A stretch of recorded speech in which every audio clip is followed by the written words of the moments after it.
A ceasefire between the two main rivals of a global trade war. The US and China have struck a complicated deal to de-escalate a soaring tariff face-off that had nations on the edge. So will the agreement reverse fears of a global recession, and can it revive world business sentiment? This is Inside Story.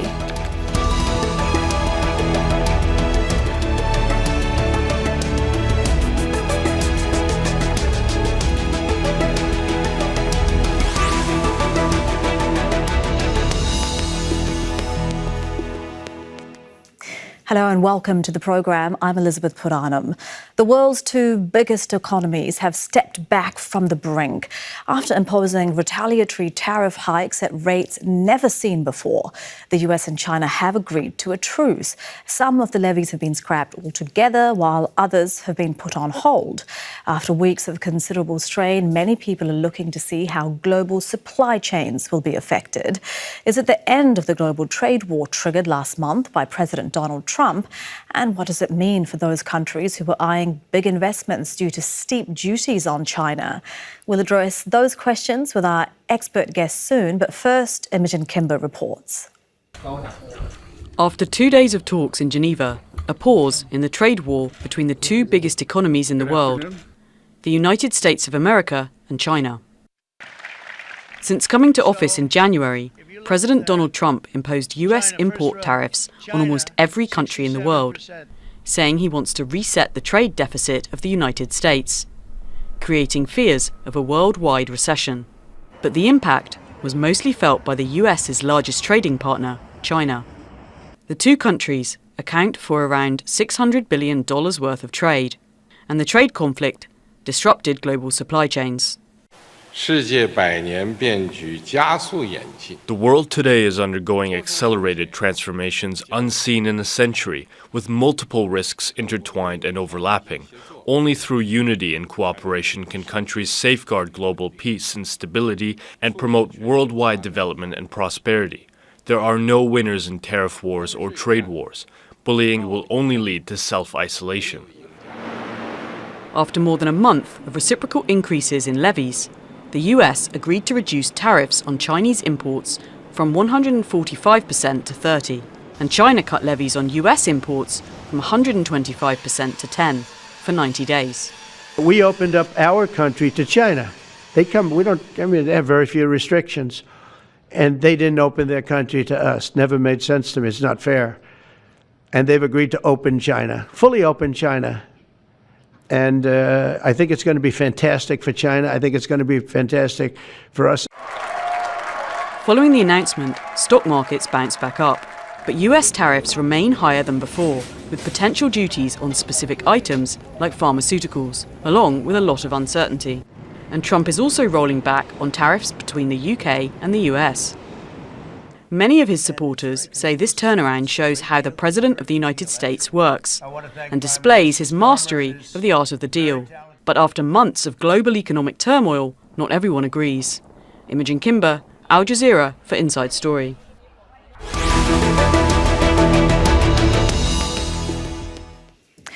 Well, let's bring in our guests from Los Angeles. William Li, Chief Economist and Executive Director of the Milken Institute.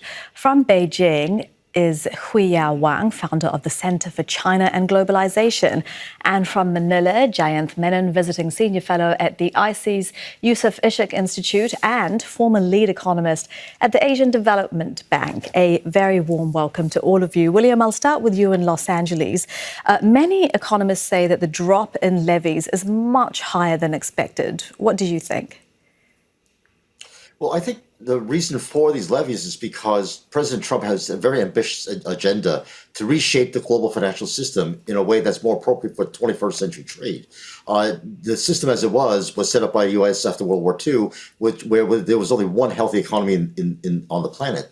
Here we have growing middle-class countries like Brazil and countries in the Middle East that really have very different trading needs than they did before. China and the U.S. represent the two largest trading partners in the world, and I think the President Trump wanted to have discussions with everyone so that we can have a different trading system that was more appropriate, recognizing, as President Xi said, that the world has transformed and we need to cooperate. The type of cooperation now is different than before, more bilateral and regional trade agreements instead of one big multilateral package, which is not good for anybody. But he talks a lot less about reshaping the global trading system than he does about trade deficits and trade imbalances with other countries, doesn't he? Huia, if I can bring you in, there is a significant drop in levies. The vast majority of tariffs that were announced after the so-called Liberation Day have been scrapped altogether. The ones that remain are slightly higher than they were before Trump launched this trade war. Do you think he's achieved anything? Well, I think President Trump has a good try. Of course, he's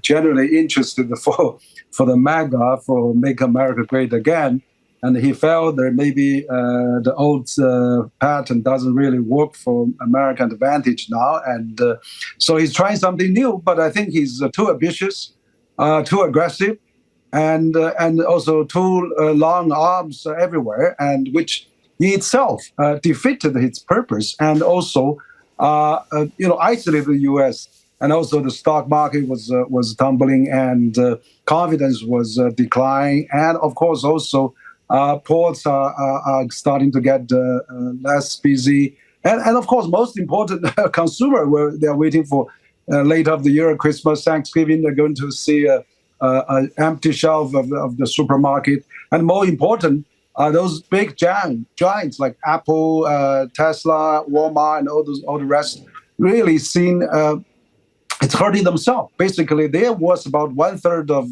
multinational was about one-third of import-export business in China. So I mean, also all the intermediary parts and all those connected, intertwined global economy is all suffering. It's well connected. Europeans suffering and ASEAN, everybody. In the end, we defeat U.S. purpose, and that could be probably led to a great recession. And we remember that in the last century, 1929, and that leads to the war in the end. So I think it's great. I think U.S. has realized that and has quickly turned around. And I would like to really congratulate for his great efforts, and of course on the Chinese side as well, to make this thing coming down, and then we can have some stability, at least for several months down the road. Yeah, it will be very interesting to see how long that stability lasts, because, of course, the cancellation, the suspension is just for 90 days. Jayant, how do you see this agreement? You know, the White House statement said that the trade deal is a win for the U.S., that it demonstrates President Trump's unparalleled expertise in securing deals that benefit the American people. Will this deal that's in place now, how much do you think it will benefit the American people? The 30% tariffs on Chinese imports remain. Surely that will increase how much Americans are paying for so many things that are imported from China. Yes, exactly. I mean, this is not a deal. This is a ceasefire after an unprovoked attack by the United States on China and indeed on all trading partners for no good reason. So I can't see how anyone can describe this as a deal. It's just, the U.S. has been forced to back off a little bit, and I'm glad they have, because I don't think this is the way to treat your trading partners, to come in unilaterally and assault them with WTO inconsistent increases in tariffs, which are only been allowed because of a self-manufactured national emergency, apparently, in the U.S. So this is not good politics, it's not good international relations, and it's really bad economics. So, Jayant, what do you mean by a self-manufactured? What do you mean? Can you elaborate on what you mean by a self-manufactured national emergency? Well, President Trump has just declared a national emergency because apparently the U.S. is under attack by being cheated by all these other trading partners. I mean, there's no national emergency. This is the only way in which you can get to do these sorts of things. So that's what I mean by that. But I think the point here is that we are now at 30% tariffs, higher than we were before Trump 2.0 started. And so how can this be any kind of movement towards an improvement in trading relations? And even this is only for 90 days. I suspect that this will be the first of many pauses because you can't do a deal in 90 days. Free trade agreements take years and years. It won't be a free trade agreement, but even any kind of deal, I think, will require a lot more time to trash out all the details. So I think this will be the first of many pauses. And, at the end of the day, I don't think the U.S. will keep to any deal struck anyway, because the ultimate objective is to balance trade, as they've stated, and that's not going to happen unless they completely shut the doors and don't do any trade. That would be balanced trade, but that's not feasible either. So I think we'll see this going on and on, but on the bright side, it's good that the suspension for 90 days is on, Yes. and hopefully things will improve. Yeah. And William, what do you see being achieved in 90 days? Like Janth was saying, this is not an agreement or a deal. It is being called a framework structure, keeping in mind that it took the two sides during Trump's first term in office. It took them a lot longer than 90 days. Wasn't it nearly 2 years to come up with what was called that phase one deal? And even that wasn't comprehensive. And again, that was negotiated by the first Trump administration. Well, let's remember that we are now starting with a tremendous base. I think both sides, the Chinese and the U.S. side, hinted at returning to that trade framework and building on that. And let's remember that things were working well until China didn't agree to live up to its part of the bargain of opening up services sector for U.S. financial services and other services, and even the purchases it promised, it didn't fulfill. So there was a lot of lack of enforcement on the first part of the deal. And the reason why President Trump is trying to accelerate discussions is because we already have a firm foundation to build on. And unlike the multilateral deals of bureaucratic structures that Mr. Menon is used to and works in, we want bilateral discussions that are very rapid to conclude. We already have a firm foundation with China. We have a very firm foundation with the UK. And I think if we were serious about discussion, which is why high tariffs are in place as a threat, because we want to incentivize serious discussions and agreements that can be enforced and agreed upon quickly. And if they're not right, then they can be adapted quickly. That's the purpose of multilateral and regional agreements, as opposed to big multilateral packages that take years and decades to come to agreement on very, very little. So I think we have a lot to build on. Let me bring Hui Yao in on that point that you're making. Hui Yao, what do you make of what William is saying, that the reason why they're having to renegotiate in Trump's second term with China is because China didn't stick to its end of the bargain with what happened during the first administration? William is saying that it didn't open up its market enough or fulfill some of the other key points. What do you say to that? Well, I think that we did reach a phase one agreement during the first term of Trump, but we all know that COVID happened, and that at the end of his term, and that impact, China basically locked down for 3 years. Even China's own economy suffered enormously. So I think there's a force majeure impact there. It's not really. If it's a normal time, probably China, U.S. has already finished the phase one and maybe go to the phase two. But what I think is that this is a test of the human connectivity, and then we all realize now how tightly we are connected. We cannot separate. We cannot artificially put a trade war between us or between 100 some countries, particularly between the two largest economies of the world. We're not in the 19th century or 20th century, we're in the 21st century. And furthermore, U.S. actually is winning on the service trade.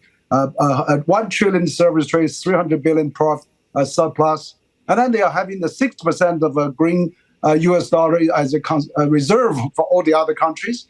And also they have a stock market running all-time high, all the investment come to the U.S. And finally, also they have all the harvest, all the talents, all the global talents goes to the United States. So they have all the high end. They are in the high tech, bioscience, artificial intelligence, digital economy.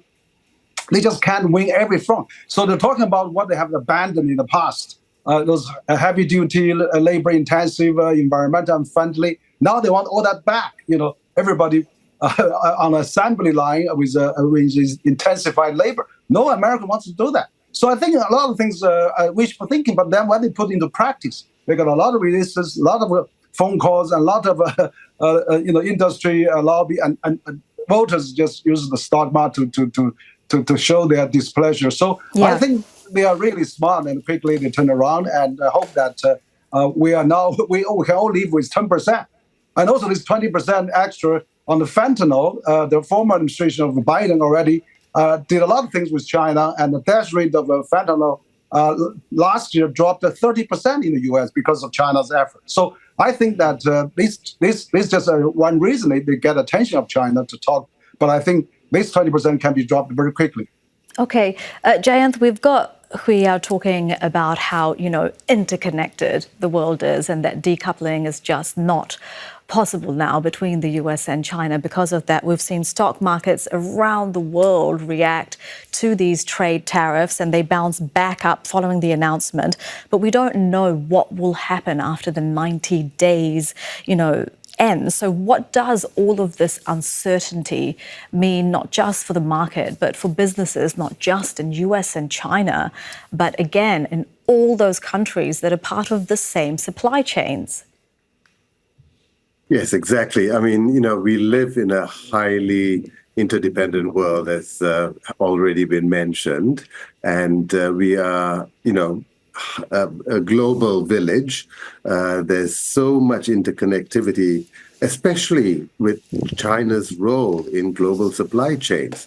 I mean, you cannot imagine a world in which you try and cut China out neatly and continue on as if it never existed. That's impossible. And it'll be extremely disruptive even to the US. And I wish they would realize that. But stock markets will go up and down, and I don't think we should use them as an indicator of whether policy is, working or not. But I think what we have seen already is this tremendous amount of uncertainty resulting in the deferment of investment plans. You cannot make long-term investments in this environment, especially with the U.S. administration that's so erratic in its policy settings.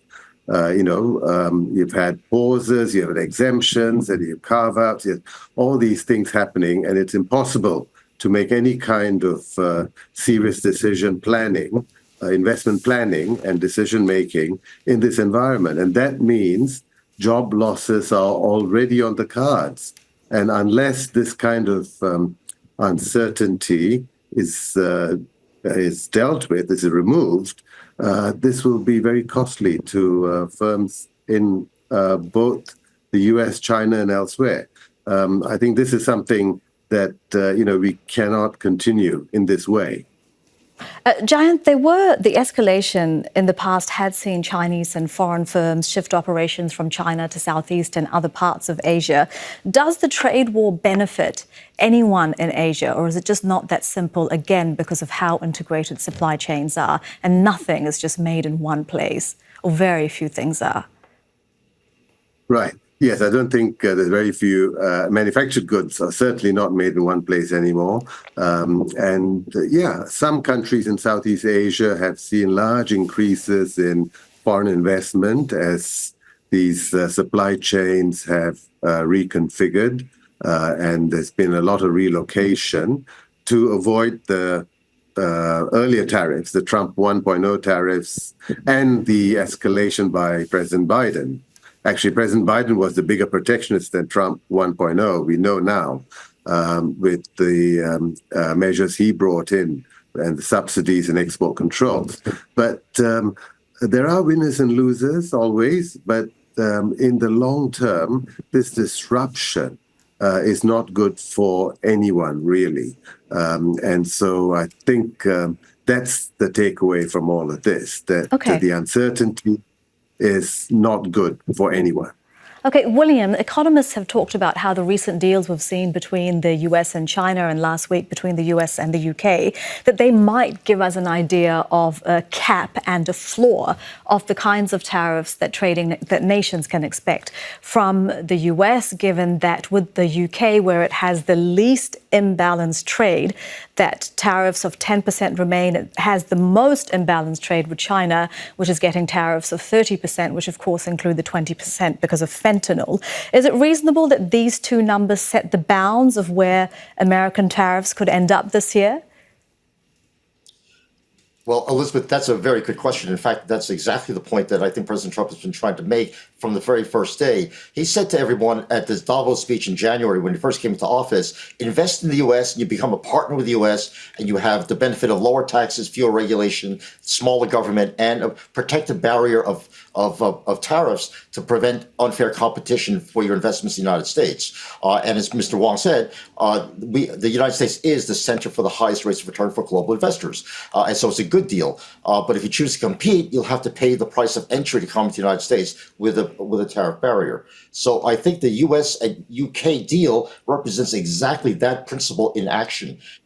Now the deal with China, or the framework that we are going back to with China, already understands that we are strategic dependencies between China and the U.S. that President Xi and President Trump had agreed upon for many years ago. And now this issue is implementation. How can strategic dependencies be put in place rapidly to the benefit of both countries? And that's only done with mutual respect on both sides. And I think the current negotiations with China definitely show the mutual respect that's there on both sides. So unlike what Mr. Menon is worried about, that when no one is trying to cut off China. In fact, we're trying to encourage China to invest in the U.S. the way the UK has, and allow U.S. investors to invest in China and increase the dependencies in a way that's healthy for both economies. And those are templates for every country in the rest of the world that can fit into that kind of range of investments. And we see Argentina already taking on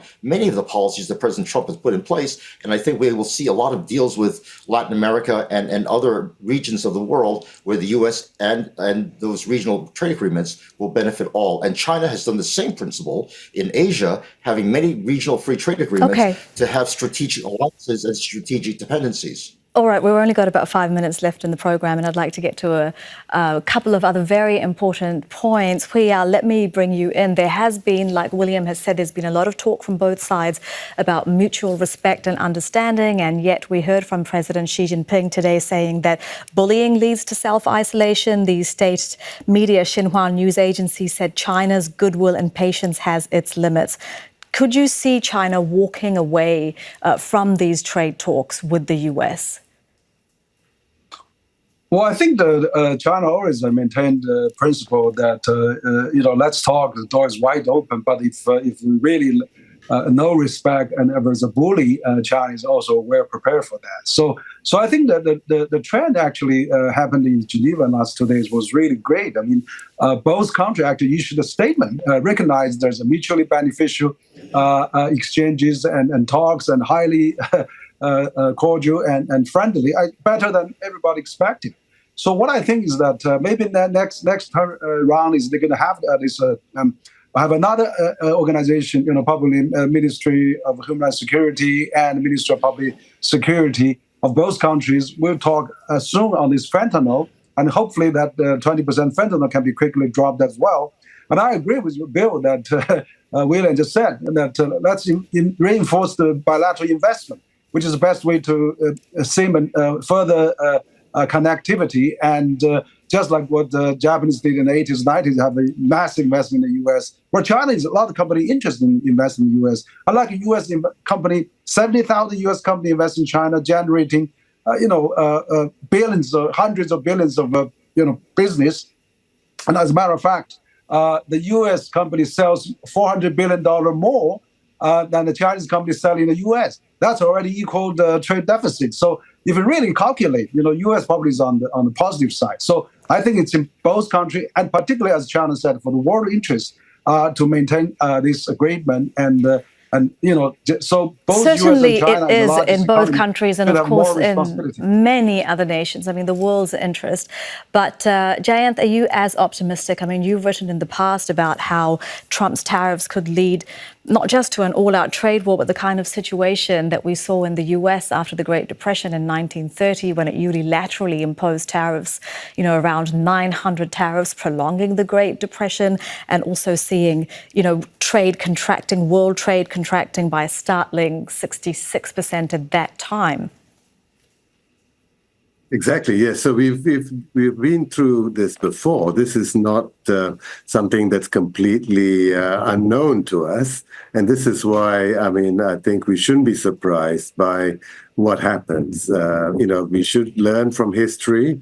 Tariffs have never worked to protect employment or support the kinds of objectives that are being trumpeted now.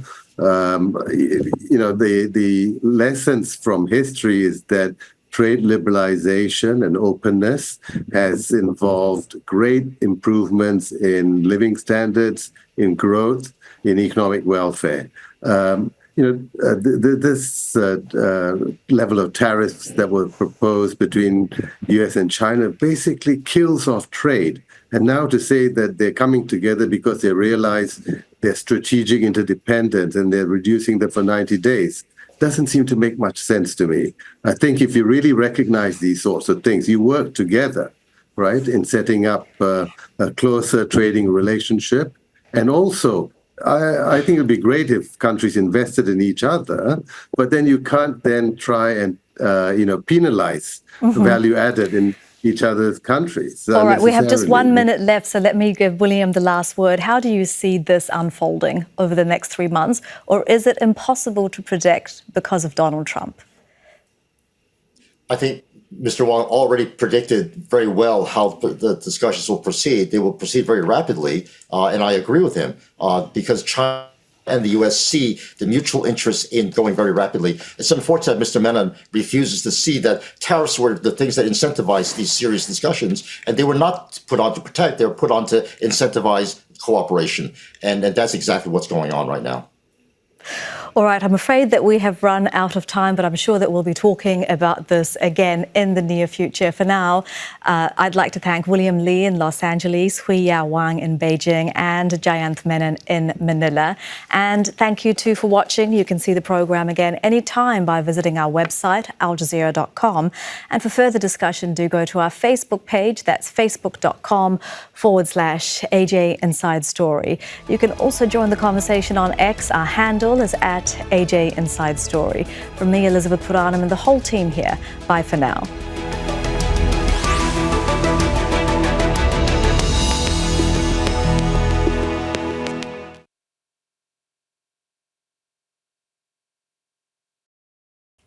Make sure to subscribe to our channel to get the latest news from Al Jazeera.